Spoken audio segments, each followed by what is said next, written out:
தளபதி விஜய் தமிழக வெற்றி கழகம் அப்படிங்கிற கட்சியை தொடங்கியிருக்காரு. இந்த கட்சிக்கான கொடி பாடல் இந்த ரெண்டையுமே கடந்த ஆகஸ்ட் 22 ஒரு ஃபங்க்ஷன் மூலமா ரிலீஸ் பண்ணாரு. இந்த ஃபங்க்ஷனுக்கு தளபதியோட அம்மா அப்பா இவங்க 2 பேருமே வந்திருந்தாங்க. தளபதியோட ஸ்பீச்சையும் அவரோட வளர்ச்சியும் அப்படியே வியந்து பார்த்தாங்க. இந்த ஃபங்க்ஷன்ல தளபதி விஜய் அவரோட அம்மாவை மதிக்கல அப்படின்னு சொல்லி சின்னதா ஒரு வீடியோ கிளிப் எடுத்து அதை சோசியல் மீடியாலையும் நியூஸ் மீடியாலையும் நெகட்டிவா ஸ்ப்ரெட் பண்ணாங்க. இந்த ஃபங்க்ஷன் ஒரு மணி நேரமோ 2 மணி நேரமோ நடந்திருக்கலாம். அதுல தளபதி விஜய் அவரோட அம்மா அப்பா கூட எத்தனையோ தடவை பேசியிருக்கலாம். ஆனா அவர் எப்படா மிஸ்டேக் பண்ணுவாரு அப்படிங்கிற மாதிரி வெயிட் பண்ணி 2 செகண்ட்ல ஒரு கிளிப் எடுத்து நெகட்டிவா நியூஸ் போட்டுட்டாங்க. இப்போ பாத்தீங்கன்னா சோசியல் மீடியால அந்த 2 செகண்டுக்கு அப்புறமா என்ன நடந்தது அப்படிங்கிற வீடியோ ஸ்ப்ரெட் ஆகிக்கிட்டு இருக்கு. அம்மா கூப்பிட்டாங்க அப்படின்னு கூட தெரியாம ஏதோ ஒரு மைண்ட்ல தளபதி விஜய் நடந்து போய்கிட்டு இருக்காரு. அவங்க கூப்பிட்டுருக்காங்க அப்படின்னு தெரிஞ்சதுமே திரும்பி பார்த்து ரெஸ்பெக்ட் பண்றாரு.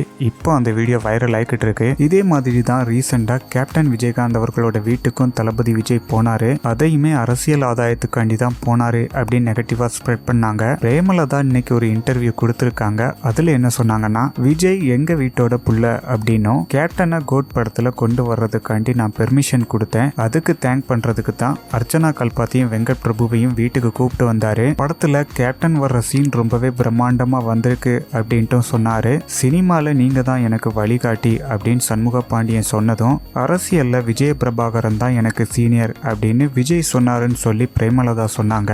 ஸோ சினிமாவை பொறுத்த வரைக்கும் தளபதியோட படங்களுக்கு நெகட்டிவா நியூஸ் வர்றது வேற. ஆனா பொலிட்டிக்கல் அப்படின்னு வரும்போது தளபதியை பத்தி இன்ச்சா நெகட்டிவா ஸ்ப்ரெட் பண்ணுவாங்க. அதுதான் இப்போதைக்கு நடந்துகிட்டு இருக்கு. அடுத்ததா தளபதி விஜய் ஹைச் வினோத் டைரக்ஷன்ல அவரோட 69வது படத்துல ஒர்க் பண்ண போறாரு. இந்த படத்தோட ஷூட்டிங் அக்டோபர்ல தொடங்க போறதா நியூஸ் மீடியால அப்டேட் பண்ணியிருக்காங்க.